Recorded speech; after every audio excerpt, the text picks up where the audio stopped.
जा रहे हैं ज्योग्राफी के विद्यार्थियों के लिए बीए पार्ट फर्स्ट के विद्यार्थियों के लिए प्रायोगिक भूगोल से बनने वाले छोटे-छोटे प्रश्न, जो कि आपको प्रैक्टिकल के दौरान देखने को मिलेंगे आपके पेपर के अंदर। साथ ही में जब आप ज्योग्राफी की फाइल जमा कराने जाएँगे तब आपसे टीचर प्रश्न पूछ सकते हैं और तब आपको इन प्रश्नों के जवाब आना अनिवार्य है, अन्यथा टीचर समझेंगे कि आपने फाइल किसी से बनवाई है। क्योंकि ये बेसिक प्रश्न होते हैं जो कि एक ज्योग्राफी के विद्यार्थी को आना आवश्यक है। तथा साथ ही में जो आपका ज्योग्राफी का प्रैक्टिकल का एग्जाम होगा उसके अंदर छोटे-छोटे क्वेश्चन आपको देखने को अवश्य मिलेंगे। बहुत ही छोटे क्वेश्चन है, 15 क्वेश्चन आज हम देखने वाले हैं और सभी प्रश्न मोस्ट इंपोर्टेंट है आपके प्रैक्टिकल को लेकर। तो चलिए शुरू करते हैं बिना किसी देरी के। शुरू करने से पहले अगर आप हमारे चैनल पर नए हैं तो चैनल को सब्सक्राइब कर लें, वीडियो को शेयर करें और लाइक करें इसी तरह की और वीडियोज़ के लिए। तो देखिए पहला प्रश्न आता है हमारा, मापक प्रदर्शन की कौन-कौन सी विधियाँ हैं? देखिए बहुत छोटा-सा प्रश्न है। मान लीजिए आपसे अगर टीचर पूछ ले भाई मापक की जो प्रदर्शन करने की जो होती है विधियाँ वो कितने तरह की होती हैं? अब अगर आपको ये नहीं पता और आप शीट बना के पूरी फाइल ले गए तो टीचर के ऊपर क्या इंप्रेशन पड़ेगा आपका? टीचर शीट बना के पूरी फाइल ले गए तो टीचर के ऊपर क्या इंप्रेशन पड़ेगा आपका? टीचर समझेगा कि आपने फाइल किसी और से बनवाई है। देखिए छोटा-सा प्रश्न है, इसका 3 तरह की विधियाँ होती हैं। एक कथनात्मक विधि होती है, एक संख्यात्मक विधि होती है और एक रेखात्मक विधि है। आई होप आपको तीनों विधि याद हो गई होंगी। अगर आप चाहते हैं इनकी डिटेल से वीडियो आए तो आप मेरे को कमेंट कीजिएगा, इनकी डिटेल से वीडियो लेकर बहुत जल्द हम ले आएँगे। अगला प्रश्न आता है हमारा, तुलनात्मक मापक क्या है? देखिए अच्छा प्रश्न है, बहुत छोटी सी डेफिनेशन इसकी बनती है और टीचर आपको पूछ सकते हैं। तो साथ ही में ऐसे प्रश्न आपको प्रैक्टिकल के एग्जाम के अंदर देखने को मिल सकते हैं। तो उत्तर इसका, तुलनात्मक मापक वह मापक है जिसकी रचना नाप की 2 अलग-अलग इकाइयों के आपस से या फिर आपस में तुलना करने के उद्देश्य से की जाती हो, उसे तुलनात्मक मापन कहते हैं। यानी तुलना करना। अगर सिंपल से हम इसके प्रश्न से ही उत्तर निकालें तो तुलनात्मक का अर्थ है तुलना करना, यानी 2 अलग-अलग में तुलना करना। ठीक है? आई होप आप सभी को इसका आंसर याद हो गया होगा। याद नहीं है तो इसकी पीडीएफ आपको हमारे टेलीग्राम चैनल पे मिल जाएगी। टेलीग्राम चैनल का लिंक मैं डिस्क्रिप्शन में दे दूँगा।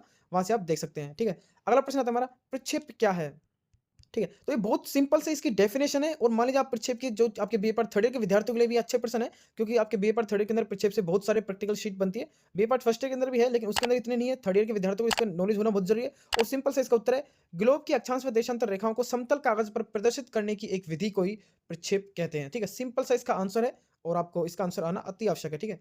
देखिए, अगला प्रश्न आता है हमारा, पृथ्वी का अर्धव्यास निकालने का सूत्र क्या है? ठीक है? तो इसका सिंपल सा उत्तर है, पृथ्वी का वास्तविक अर्धव्यास बटे मापक। ये आपके पृथ्वी के अर्धव्यास निकालने का सूत्र है, ठीक है? सिंपल से इसकी काफ़ी प्रैक्टिकल शीट बनती है इससे संबंधित, सूत्र से संबंधित, तो आपको इसका आना बहुत आवश्यक है, ठीक है? ये सभी प्रश्न आपके लिए मोस्ट इंपोर्टेंट है, वीडियो को बिना स्किप करे देखिएगा, ठीक है? ये प्रश्न आपको अवश्य आपके प्रैक्टिकल के अंदर देखने को मिलेंगे तथा टीचर भी आपसे ये प्रश्न पूछ सकता है।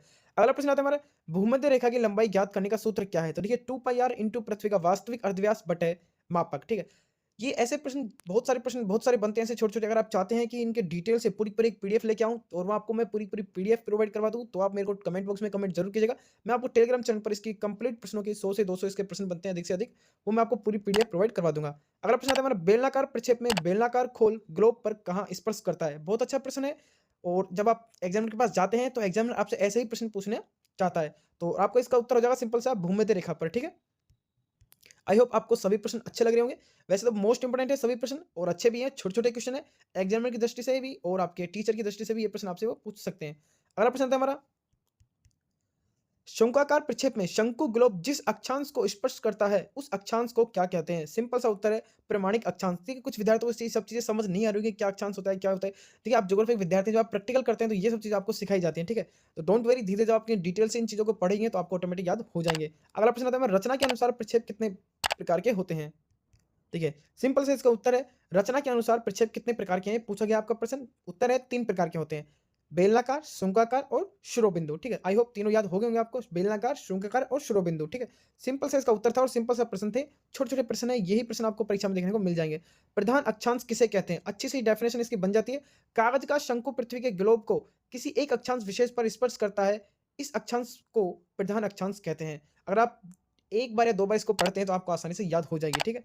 अगला प्रश्न देखिए, शिरोबिंदु। अभी हमने देखा शिरोबिंदु क्या है? अगर आप थोड़ी देर पहले हम देखें तो शिरोबिंदु क्या है? अगर आपसे प्रश्न पूछ ले शिरोबिंदु क्या है? तो रचना के अनुसार प्रक्षेप के कितने प्रकार होते हैं? अभी हमने प्रश्न देखा बेलनाकार, शंक्वाकार और शिरोबिंदु। तो सिंपल से इसका उत्तर हो गया, ठीक है? आपको याद होना चाहिए। शिरोबिंदु समदूरी प्रक्षेप में कागज की समतल सतह ग्लोब को कहाँ स्पर्श करती है? तो इसका उत्तर हो जाएगा आपका, ध्रुव पर स्पर्श करती है। अगला प्रश्न देखिए, मंद ढाल किसे कहते हैं? देखिए ढाल के क्वेश्चन आपके बनते हैं, ठीक है? फर्स्ट ईयर के विद्यार्थियों के अंदर ऐसे फ्री हैंड वाले डायग्राम ज़्यादा बनते हैं, उसके अंदर आपके ढाल वाला प्रश्न अवश्य आपकी शीट है जो शीट बनती है, ठीक है? पृथ्वी तल का वह भाग जिसका ढाल कम व हल्का हो, उसे मंद ढाल कहते हैं। सिंपल सा एक उत्तर है, बेसिक नॉलेज का उत्तर है, मंद ढाल क्या है? अगला प्रश्न देखिए, नतोदर ढाल किसे कहते हैं? इसकी भी आप एक शीट बनती है आपकी, कन्फर्म में बनानी होती है आपको और देखिए प्रश्न भी यहाँ पर बन चुका है। पृथ्वी तल पर नीचे के भाग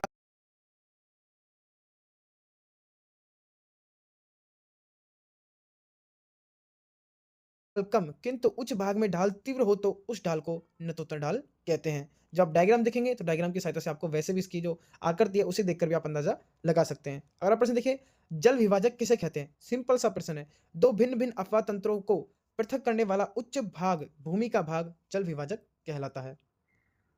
अगला प्रश्न देखिए, वितरण मानचित्र किसे कहते हैं? वितरण मानचित्र किसी वस्तु विशेष के क्षेत्रीय वितरण के गुण को दर्शाने के साथ-साथ उस वस्तु की मात्रा को भी दर्शाता है, उसे वितरण मानचित्र कहते हैं। ठीक है? अगला प्रश्न देखिए, सेंटीग्रेड डिग्री को फ़ारेनहाइट डिग्री में बदलने का सूत्र क्या है? इसके आपके इंडेक्स बनते हैं, BA part first year, second year के अंदर बनते हैं, ठीक है? तो ये अच्छा है, सूत्र है इसका, सी का मतलब है यहाँ पर सेंटीग्रेड, ठीक है? सेंटीग्रेड बटे 1 इंटू 9 बटे 5 प्लस 32 बराबर फ़ारेनहाइट डिग्री, ठीक है? ये तो आपका सेंटीग्रेड से फ़ारेनहाइट में बदलने का सूत्र है। एक सूत्र आपका फ़ारेनहाइट से सेंटीग्रेड बदलने, ये सभी प्रश्न मोस्ट इंपोर्टेंट है आपकी प्रैक्टिकल की दृष्टि से। और आप चाहते हैं कि जो टोटल प्रश्न इनके जो बन सकते हैं आपके बीए पार्ट फर्स्ट के अंदर 100 से 200 क्वेश्चन है अधिक से अधिक। अगर आप चाहते हैं कि कंप्लीट एक वीडियो लेकर आऊँ तो कमेंट बॉक्स में कमेंट जरूर कीजिएगा। वीडियो अच्छी लगी तो प्लीज एक लाइक जरूर कीजिएगा, चैनल को सब्सक्राइब कर लीजिए।